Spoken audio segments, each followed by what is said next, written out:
O'ng tomonlama endoskopik sfenotomiya.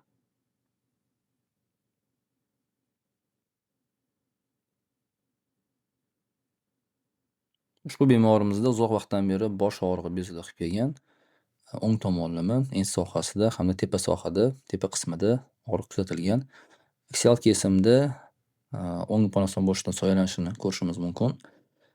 Chap tomon nisbatan hajm jihatidan kichkina va g'alvirsimon ponosimon cho'ntak sohasida shirin qavatda shish turgani ko'rilgan. Koronar kesimni ko'radigan bo'lsak, burun chanoqlari katta va o'ng ponoson bo'shliqda soyalanishni ko'rishimiz mumkin.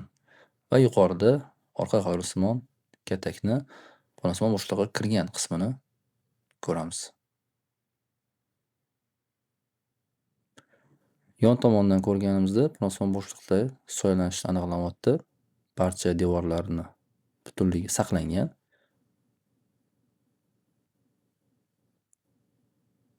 Operatsiya har doimgidek animizatsiyadan boshlanadi va bu yerda ahamiyatli joyi ponosimon cho'ntak sohani yaxshilab animizatsiya qilish kerak bo'ladi va lozim topilsa yuqorigi burun chig'anog'i ham olib tashlanadi.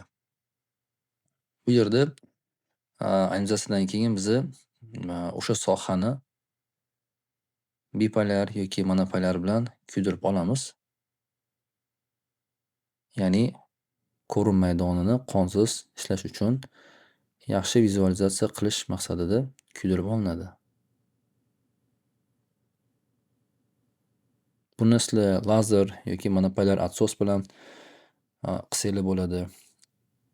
Yoki oddiygina bipolyar bilan ishlatsanglar bo'ladi. Bu holatda biza bipolyar tanlaganmiz.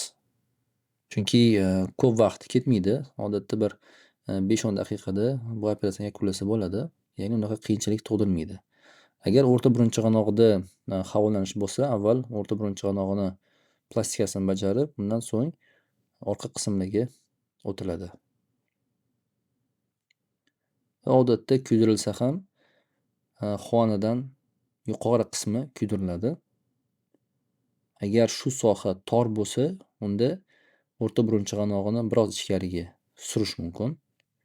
Ya'ni lateralizatsiya qilish mumkin bo'ladi. Agar yuqorigi burun chig'anog'i ham xalaqit qiladigan bo'lsa, unda uni pastki qismini bir oz olishimiz mumkin bo'ladi.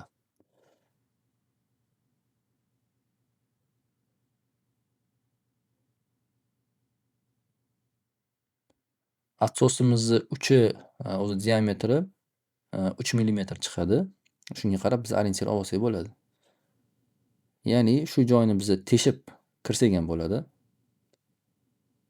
Tez tushdik, yiring chiqdi. Ya'ni bu yerda orientirimiz bizani burun to'sig'ini orqa qismi va yuqorigi burun chig'anog'ini pastki dum qismi bo'ladi. Ya'ni shu sohani orasidan biza aniq 100% ponosimon bo'shliqqa tushamiz.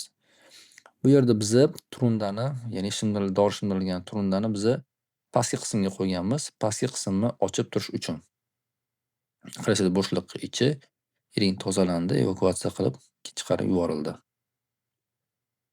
Endi bu sohani kengaytirishga o'tamiz.